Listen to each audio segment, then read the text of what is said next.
Мынау чугунный қазанның майын кетіру үшін бірінші үстіге өтейді. Ол болашақта дат болмау үшін бірінші мынау іші қазанның іші ағарғанша өртеу керек.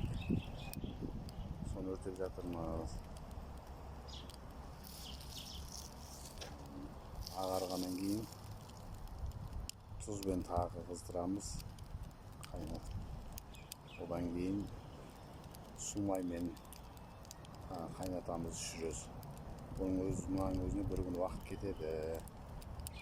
Оны бастадым. Оны чугунный қазан қайнатпаса, ішінде өзінің